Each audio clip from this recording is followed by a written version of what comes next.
Торгуудын гарал үүслийн тухай олон тамга байдаг. Торгууд хэмээх нэр нь турхаг гэсэн үгнээс үүссэн байх талтай бөгөөд тураг биетэн, тураг шувууны турагтай холбогддог гэж.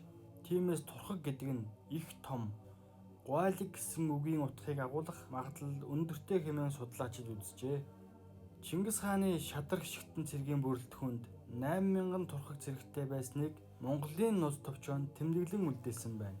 Хувлын хааны байгуулсан Их Юан улс мөксөний дараагаар монголчуудын дунд ширүүн тэмцлэр нэх болж энэ тэмцлийн үеэр 15 дугаар зууны үед Амгалан тайш хэмээх нэгэн ноён Харьяа талбтынхаа хамт ойрдод дагаар орсноор Торгууд гэгдэх болсон ажээ.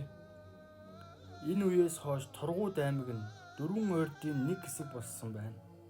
4 ойрдын холбоо нь Цорос, Дөрвүүд, Хошууд, Хойд гэсэн 4 аймагаас бүрдэж байжээ.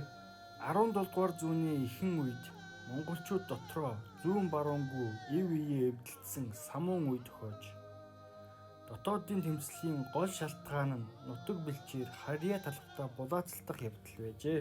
Ойрдын ноёд шинэ нутаг бэлчээр олж авах зорилгоор хол ойрын нүүдэл хийх болов.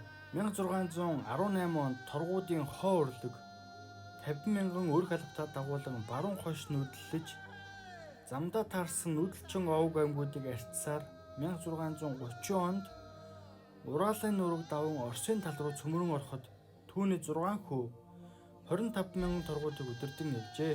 Түүний тэргүүлсэн энэхүү нүүдэлд Торгуудаас гадна Дөрвүүд, Хошууд, Хойд зэрэг ойрдын бусад овг аймгийн цөөнгүй хүн ам оролцжээ.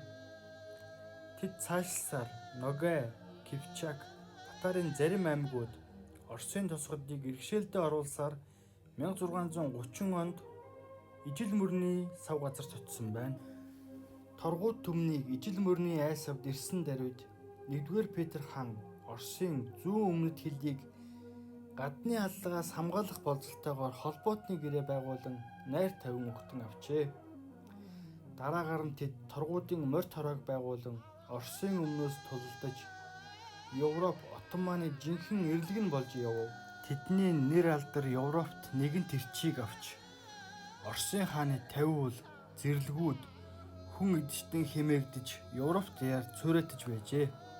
Халимгууд холбоотны үргээ амжилттай биелүүлж Оросын цэргийн хийсэн бүхий л дайн тулаанд оролцож Ижил мөрний сав нутагт хүчрэгдсээр байв.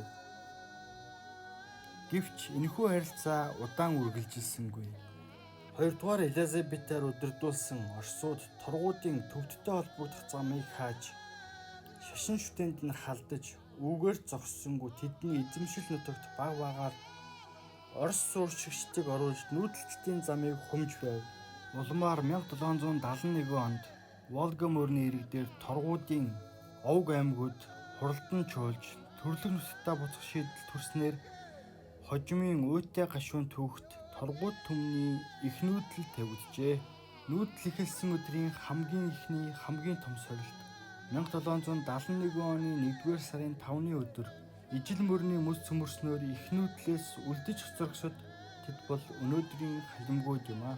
Торгуудын их нүүдэл нь 7 сар үргэлжилж 4,000 км замыг туулахдаа Орос хасаг Киргизийн тавьсан түмэн занга дайралт отолтон дөртөж цус урссан олон дайн тулаанд нэрвэгдэж өлсгөлтөнд сулдиж ядарч үхэж үргэцсээр 4,000 торгуудаас зөвхөн 125,000 зүүн гарын говьд хөл тавьжээ.